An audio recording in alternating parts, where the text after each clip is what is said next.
વિદ્યાર્થી મિત્રો, એક્ઝામ્પલ 2.35 બહુ સિમ્પલ એક્ઝામ્પલ છે, લોજિક ઉપર છે. કાર્બન પરમાણુનો વ્યાસ 0.15 નેનોમીટર છે. કાર્બન પરમાણુની સંખ્યા કેટલી શોધવાની છે? કાર્બન પરમાણુની લાંબી લાઈન છે એ આપેલી છે 20 સેન્ટીમીટર. એટલે આ એવું કહેવા માગે છે કે ભાઈ એક કાર્બન પરમાણુ છે જેનો વ્યાસ તમે આપ જાણો છો તેમ આ અંતર આપેલું છે, કેટલું છે? 0.15 નેનોમીટર. એની જોડે બીજો કાર્બન પરમાણુ લગોલગ, એની સાથે ત્રીજો, એની સાથે આ રીતે કાર્બન પરમાણુ જોઈન થયેલા છે. એટલે એનો વ્યાસ, આ એનો વ્યાસ, એનો વ્યાસ, એનો વ્યાસ, રાઈટ? આવી લાઈન છે. આ જે લાઈન છે એ લાઈનની લંબાઈ કેટલી આપેલી છે? 20 સેન્ટીમીટર. તો આવા કેટલા કાર્બન પરમાણુઓ જોડાયેલા હશે એની આપણને શું પૂછેલી છે? સંખ્યા. બહુ સિમ્પલ છે. સૌથી પહેલાં તો આ બે એકમને સરખા કરવા પડે, ક્યાં તો નેનોમીટરને સેન્ટીમીટરમાં ફેરવવા પડે, ક્યાં તો સેન્ટીમીટરને નેનોમીટરમાં ફેરવવા પડે. આપણે સેન્ટીમીટરને નેનોમીટરમાં ફેરવી દઈએ તો લાઈન જે છે કેટલી થશે? 20 ગુણ્યા 10⁷ નેનોમીટર. હવે આ જે નેનોમીટર છે, પિકોમીટર છે, એંગસ્ટ્રોમ છે, આ બધા છે ને આપણે ચેપ્ટર 1 ની અંદર શીખી ગયા છે, એટલે એમાં તમને ખ્યાલ આવશે, રાઈટ? અચ્છા, આ જે થઈ એ લાઈનની સંખ્યા. હવે સિમ્પલ લોજિક પ્રશ્ન આવે. કેવી રીતે આવશે કે ભાઈ આ જે એક કાર્બન પરમાણુ છે, સંખ્યા પૂછી છે, રાઈટ? તો કેટલું નેનોમીટરનો વ્યાસ છે અને સામે તમને આખી લાઈન આપેલી છે. તો પ્રશ્ન એવો થાય, આપણે સંખ્યા પૂછી છે તો આટલી જે લંબાઈ છે એટલે કે 0.15 નેનોમીટર હોય તો કાર્બન પરમાણુ કેટલા? એક કાર્બન પરમાણુ, એટલે કે એની સંખ્યા. આપણે એવું સમજીએ કે આપણને એ સંખ્યા બતાડે છે. તો આપણી પાસે કેટલી લાઈન છે? 20 ગુણ્યા 10⁷ નેનોમીટર બરાબર કેટલા? આવો પ્રશ્ન થાય તો સાદુરૂપ કેવું આવે કે ભાઈ 20 ગુણ્યા 10⁷ ભાગ્યા 0.15.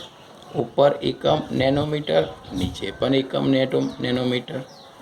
સંખ્યામાં કોઈ એકમ હોય નહીં.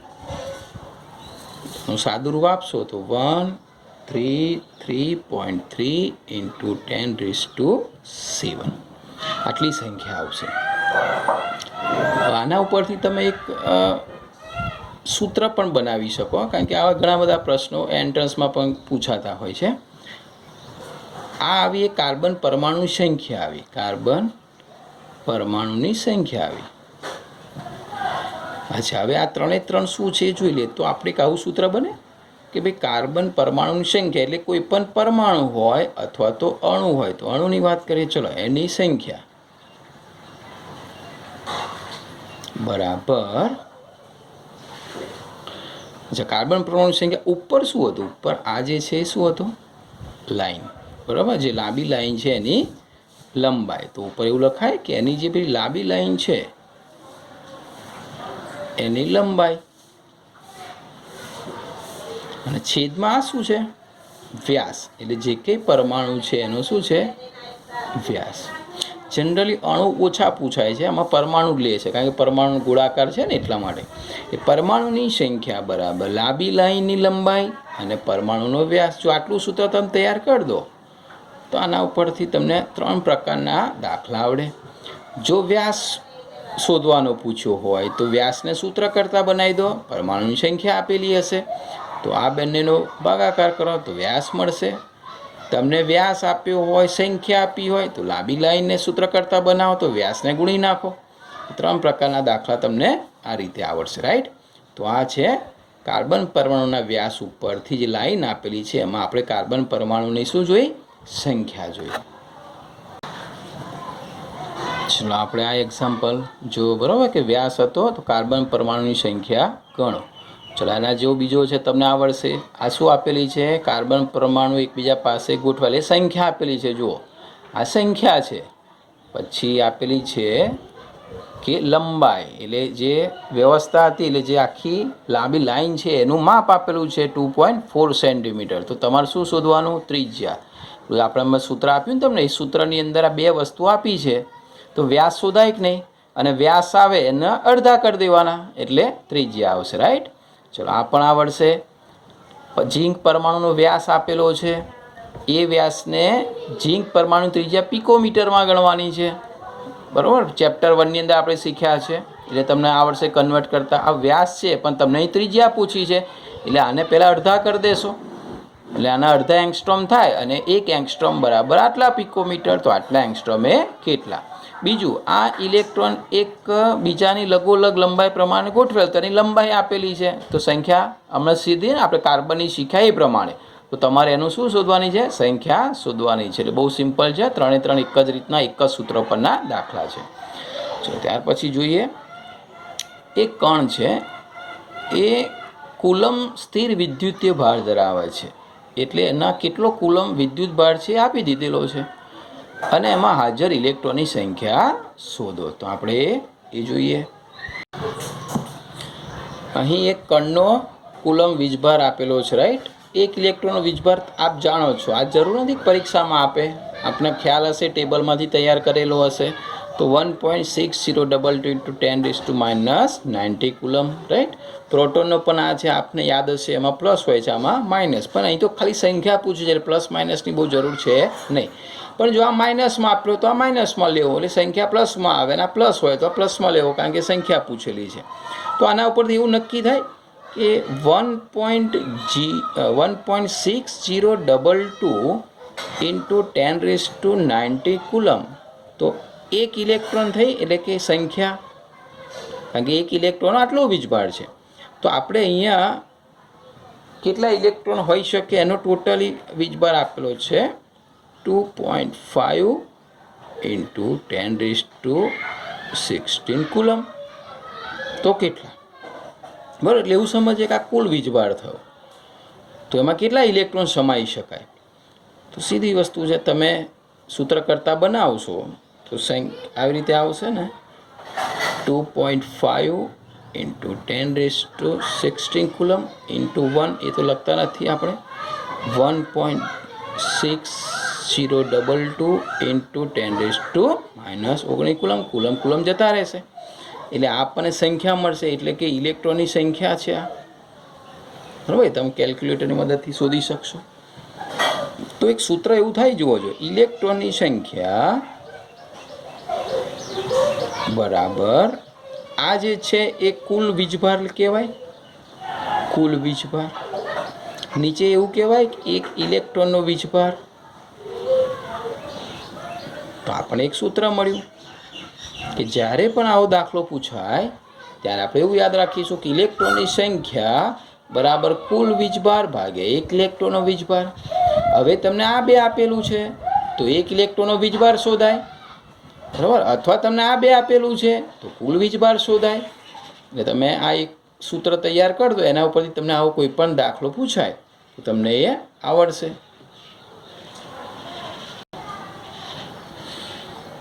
જો તમને એક 2.39 છે, મૂલિક કર્ણકનો તેલ બિંદુવાળો પ્રયોગ છે, એ પ્રયોગમાં સ્થિર વિદ્યુતીય ભાર તમને આપેલો છે. જો કેટલો છે, -1.282 × 10⁻18. તો શું શોધો, ઇલેક્ટ્રોનની સંખ્યા. આ થઈ ગયું, આ કુલ વીજભાર છે. જો આ શું છે, ઇલેક્ટ્રોનની સંખ્યા. તો તમારે શું કરવાનું, આને શાના વડે ભાગવાના, ઇલેક્ટ્રોનના એક વીજભાર વડે ભાગી નાખો.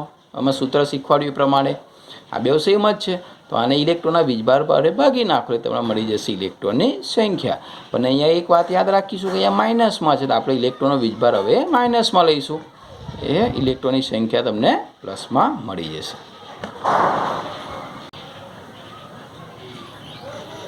જો અહીંયા 2.42 એક્ઝામ્પલ એવું સમજાવે છે કે એક તત્વ છે જેનો દળ ક્રમાંક આપેલો છે A = 81, એટલે કે એનો દળ આપેલું છે. તત્વ પ્રોટોનની સરખામણીમાં 31.7% વધુ ન્યુટ્રોન ધરાવે છે. તો એ પરમાણુની સંજ્ઞા કઈ છે? હવે પરમાણુની સંજ્ઞા તો કેવી રીતે ખબર પડે, આપણે શું શોધવું પડે, ઝેડ. જ્યાં સુધી ઝેડ ખબર ના પડે ત્યાં સુધી પરમાણુની સંજ્ઞા ખબર પડે નહીં, બરાબર. જેમ કે ઝેડ તમે 11 શોધો તો તરત કહો ભાઈ સોડિયમ છે, 12 આવે તો તરત કોઈક મેગ્નેશિયમ છે. એવી રીતે ઝેડ એ જે તે પરમાણુનો સિમ્બોલ આપણને આપશે, એટલે ઝેડ શોધવાનો છે. દાખલો ફરી આખો સમજી લો. દળ આપેલું છે તમને, પ્રોટોનની સરખામણીમાં ન્યુટ્રોન આપેલા છે. નથી ન્યુટ્રોન પ્રોપર આપ્યા, નથી પ્રોટોન પ્રોપર આપ્યા, પણ પ્રોટોનની સંખ્યા શોધી દો તો તમારો ઝેડ મળી જાય. એટલે કે પ્રોટોનની સંખ્યા શોધી નાખીએ તો આપણને ઝેડ મળે. હવે પ્રોટોન તો એકચ્યુઅલી આપણને ખબર જ નથી. જો જ્યારે ખબર ના હોય ત્યારે આપણે ધારી લઈએ. એ ધારો કે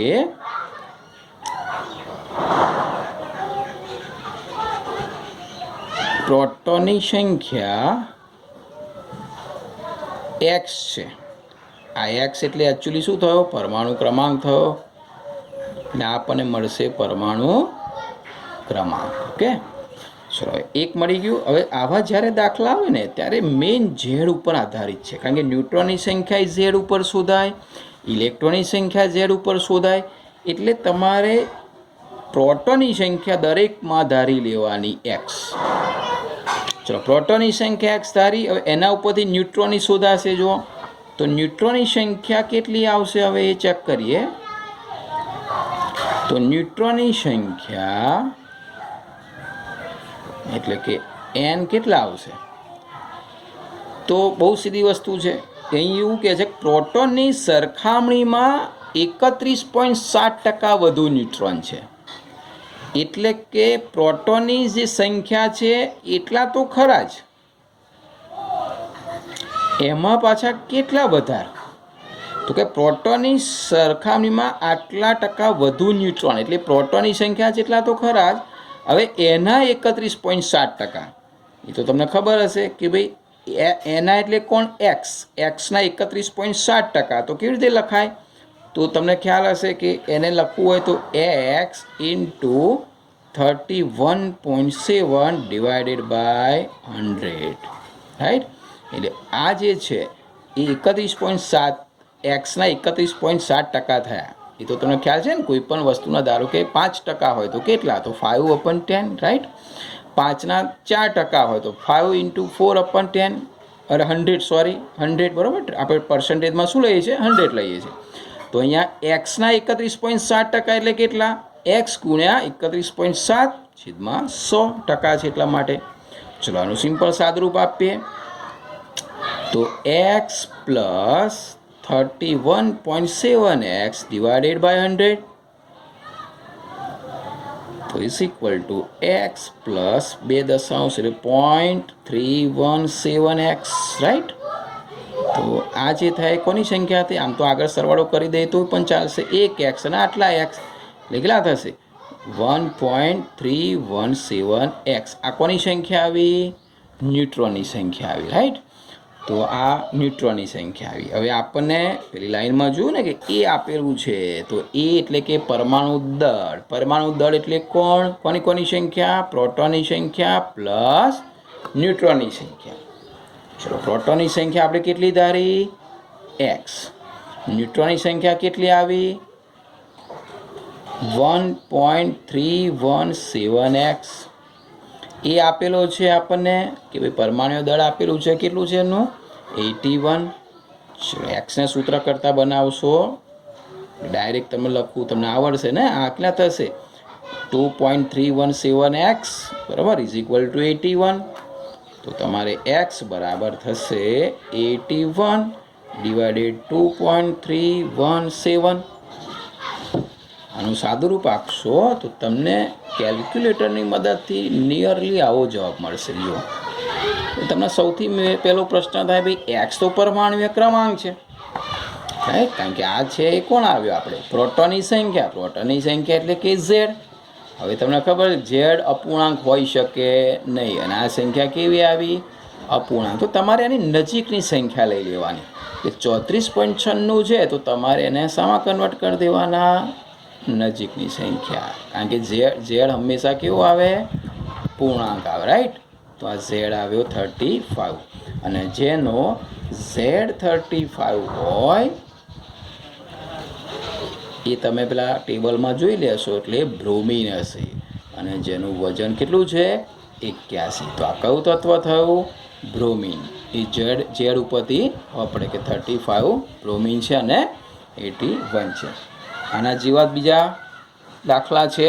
આના ઉપરથી તમે દરેકમાં પ્રોટોનને એક્સ ધારી લેશો એટલે તમને એ દાખલા આવડશે.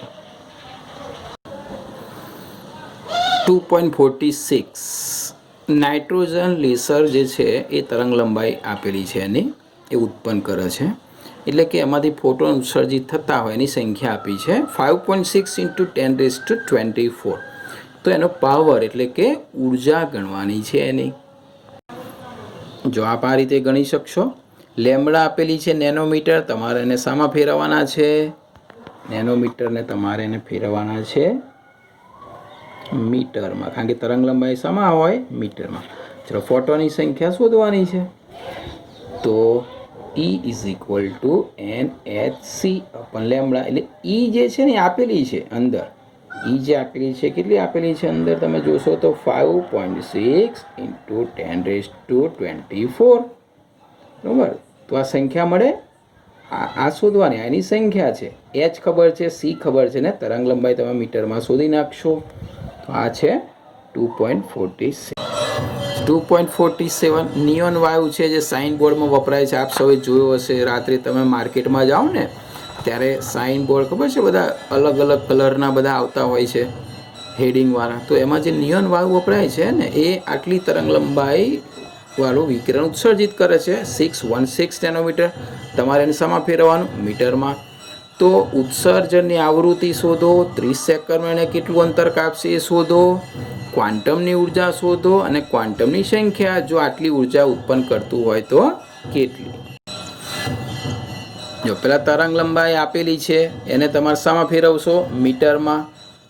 એના ઉપરથી પહેલો પ્રશ્ન આવશે આવૃત્તિ. તો આવૃત્તિ એટલે સૂત્ર C/લેમ્બડા. તરંગ લંબાઈ મીટરમાં મૂકી દેશો એટલે પહેલો આન્સર આવશે આવૃત્તિનો. અંતર પૂછવું છે. હવે અંતર તો બધા વિકિરણનું સરખું છે, આપ સૌને ખબર છે કેટલો વેગ છે એનો 3 × 10⁸ મીટર સેકન્ડ ઇનવર્સ. તો 30 સેકન્ડમાં કેટલું અંતર કાપે? તો એને તમારે શું કરવાનું? 30 વડે ગુણાકાર કરવાનો. 1 સેકન્ડમાં તમારે જો આટલું અંતર કાપતો હોય 1 સેકન્ડમાં, તો 30 સેકન્ડમાં કેટલું કાપે? તો બંનેનો ગુણાકાર કરો. ચલો પછી એનર્જી શોધવાની છે. તો એનર્જી માટે સૂત્ર શું છે? Hc/લેમ્બડા ક્વોન્ટમની, રાઈટ. આ એક ક્વોન્ટમ માટેની આવશે ને. પછી પૂછ્યું છે ભાઈ હવે એનર્જી તમને આપેલી છે તો ક્વોન્ટમની સંખ્યા કેટલી? તો સીધી વસ્તુ છે કુલ ઉર્જા. આ એક ક્વોન્ટમની ઉર્જા, કુલ ઉર્જા આ રહી. જો કુલ ઉર્જા તમને આપેલી છે અંદર અને આ એક ક્વોન્ટમની ઉર્જા છે. જો Hc/લેમ્બડા. આનો જે જવાબ આવે ને એ અહીંયા મૂકવાનો, એક ક્વોન્ટમની ઉર્જા. કુલ ઉર્જા અંદર આપેલી છે તમને 2 જૂલ. તો 2 જૂલ ભાગ્યા આ જે જવાબ આવે મૂકો એટલે તમને એની સંખ્યા મળશે. 2.48 અંતરિક્ષમાંથી તારામાંથી એક સિગ્નલ આવે છે, બરાબર. જો ફોટોન જે છે એમાં નોંધાય છે ડિટેક્ટર દ્વારા 600 નેનોમીટર વિકિરણમાંથી કેટલી ઉર્જા પ્રાપ્ત કરે છે? 3.15 × 10⁻18 જૂલ.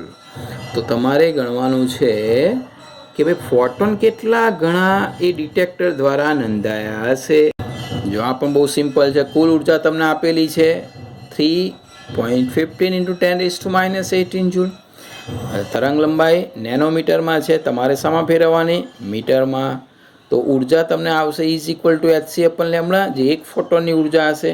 તમને પૂછ્યું છે ફોટોની સંખ્યા કેટલી. તો હમણાં આગલા દાખલામાં શીખ્યા ને આપણે કે ભાઈ સંખ્યા કેટલી હોય? કુલ ઉર્જા જે આપેલી છે, જે કુલ ઉર્જા તમને અહીંયા આપેલી છે, તમે એક ફોટોની આ તરંગ લંબાઈથી શોધી આ બંનેનો શું કરવાનો?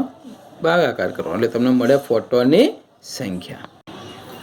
ચલો 2.49માં તમને એક પલ્સ આયુષ્ય સમય પલ્સ વિકિરણના સ્ત્રોતનો ઉપયોગ કરે છે અને નેનો સેકન્ડ વિસ્તારમાં માપવામાં આવે છે. કોઈ એક અણુ છે એમાંથી જે વિકિરણ નીકળે. હવે સ્ત્રોત તમને આપેલો છે 2 નેનો સેકન્ડ, એટલે આવર્તકાળ છે મિત્રો. હા, આવર્ત સમય જેને આપણે કહીએ છીએ ને, કે પણ એને નેનો સેકન્ડ આપેલો 2 નેનો સેકન્ડ. તો તમારે પછી ઉત્સર્જિત ફોટોની સંખ્યા પણ આપેલી છે. એ કેટલી આપેલી છે? 2.5 × 10⁻15. આટલા નેનો સેકન્ડમાં આટલા ફોટોન ઉત્સર્જિત થાય તો એ સ્ત્રોતની ઉર્જા ગણવાની છે. ચલો વિકિરણનો સમય કેટલો છે? 2 નેનો સેકન્ડ. આપણે એને શામાં ફેરવીએ? સેકન્ડમાં. તો 2 × 10⁻9 સેકન્ડ થઈ જશે. હવે આવૃત્તિ શોધાય ને, આવર્તકાળ ઉપરથી આવૃત્તિ શોધતા શીખવાડ્યું છે તમને. તો ન્યૂ બરાબર 1/t. તો આ જે છે 1/2 × 10⁻⁹ સેકન્ડ. તો એનો આન્સર આવશે 5 × 10⁸ સેકન્ડ. એટલે આવૃત્તિ શોધાઈ ગઈ. ચલો હવે કુલ ઉર્જા. તો કુલ ઉર્જા તો તમને આવડે, સંખ્યા આપેલી છે. જો આ n તમને ફોટોની સંખ્યા આપેલી છે, કેટલા ઉત્સર્જિત થાય. h આપ સૌ જાણો છો, આવૃત્તિ આપણે શોધી, રાઈટ. તો કુલ ઉર્જા મળે ને. બહુ સિમ્પલ દાખલો છે. 2.50. ડબલેટ ટ્રિપલેટ શીખ્યા હતા ને આપણે, વાત કરી હતી પેલા અસરમાં, સ્ટાર્ક અસર ને બધાની જે ખામીઓ હતી એમાં.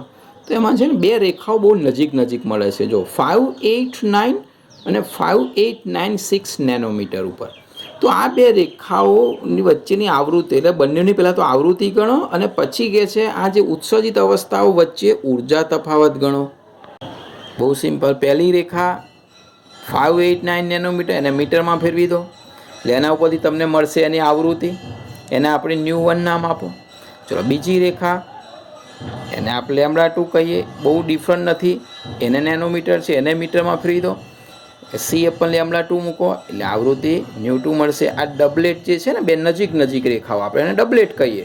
3 હોય તો ટ્રિપલેટ કહેવામાં આવે છે, રાઈટ. જે બોરનો નમૂનો સમજાવી નહોતો શકતો હાઇડ્રોજન પરમાણુમાં કેમ આ ડબલેટ મળતું હતું, રાઈટ. તો એને તમને એવું પૂછ્યું છે કે એમાં ઉર્જા તફાવત ને આવૃત્તિ શોધો. તો આવૃત્તિ તો શોધી નાખી, બહુ સિમ્પલ. ઉર્જા તફાવતનું સૂત્ર આપણે આવું શીખ્યા છે, ΔE = H ΔV, બરાબર. તો H તો પ્લાન્ક અચળાંક તમને ખબર છે, ΔV એ પણ ખબર છે. એટલે ΔV બરાબર V2 - V1. જો આવી રીતે ના શોધવું હોય ને તો આની એનર્જી શોધો, આની એનર્જી શોધો, એ બંને એનર્જીનો તફાવત લો તો આના જેવો જ મળે, પણ ડાયરેક્ટ ખ્યાલ આવી જાય. આમાં બાદ બાકી કરી દો એટલે ΔV મળી ગયો. ΔV ને પ્લાન્ક અચળાંક વડે ગુણો એટલે ઉર્જાનો તફાવત મળી જશે. મિત્રો 2.57, 2.58 છે અને 2.59 અને 2.60. આ જે 4 દાખલા છે ને, ધ બ્રોગલી તરંગ લંબાઈ ઉપરના છે, જેનું સૂત્ર આપ જાણો છો, λ = H/mv, બરાબર. એટલે આ પણ તમને આવડશે. વેગ આપેલો છે. હવે ઇલેક્ટ્રોનનો વેગ આપેલો છે એટલે v આપેલો છે, તો તમને એનું દળ તો ખબર હશે ને, પ્લાન્ક અચળાંક ખબર છે, તો તરંગ લંબાઈ શોધાય. λ = H/mv. m એનું દળ અને v એટલે આ વેગ આપેલો, મીટર પર સેકન્ડમાં આપેલો છે, એટલે તમારે કન્વર્ટ કરવાની પણ જરૂર નથી, રાઈટ. હવે અહીંયા જ ઉલટું છે કે ભાઈ તરંગ લંબાઈ તમને આપેલી છે તો તમારે વેગ શોધવાનો છે, બરાબર. તો ન્યુટ્રોનનું દળ પણ તમારે ટેબલ પ્રમાણે જોઈ લેજો. એટલે તમે બધી એક જ વસ્તુ છે, λ = H/mv. પણ આ પિકોમીટર છે, તમારે એને શેમાં ફેરવવાની? નેનોમીટર. 2.59 તમને ઇલેક્ટ્રોનનો વેગ આપેલો છે, એની સાથે સંકળાયેલ તરંગ લંબાઈ સિમ્પલ, λ = H/mv. હમણાં દાખલો જોયો ને આપણે, એના પ્રમાણે ખાલી વેગ જુદો જુદો છે, રાઈટ. એ તમને આવડશે. અહીંયા દડાની વાત કરી છે. જો અહીંયા દડાનું વજન કેટલું આપ્યું છે? 0.1 કિલોગ્રામ, રાઈટ. અને તમને અહીંયા વેગ પણ આપેલો છે, તો એ દડાની તરંગ લંબાઈ તમારે શોધવાની છે. ત્યારબાદ મિત્રો 2.62 જે છે એ આ ટેસ્ટમાં પણ લગભગ આવો દાખલો પૂછેલો છે અને આપે ગણ્યો છે. ઉર્જાવાળા હોય એ પ્રમાણે, સરખી ઉર્જાવાળા હોય અથવા તો એને જુદા કરો અને ઉર્જાના ચડતા ક્રમમાં ગોઠવો. હવે ઉર્જા જ્યારે હોય ત્યારે આપ સૌ જાણો છો કે n+l ઉપરથી શોધીએ છીએ ને આપણે, n+l ઉપરથી, એટલે એ પ્રમાણે તમે ગણી શકશો, રાઈટ. અચ્છા, હવે મિત્રો આ અસરકારક કેન્દ્રીય વીજભારવાળા જે દાખલા છે ને, અને આ યુગ્મિત ઇલેક્ટ્રોન, આ બધા હવે આપણે પછીનું જે ચેપ્ટર સ્ટાર્ટ કરવા જઈ રહ્યા છે ને, એમાં આપણે બહુ જ ડિટેલમાં શીખવાના છે. એટલે અત્યારે આપણે તમે નહીં લો તો ચાલશે. એમાં વધારે તમે સ્ક્રીનિંગ અસર જ્યારે શીખશો ત્યારે ઝેડ ઇફેક્ટિવ આપણે તે વખત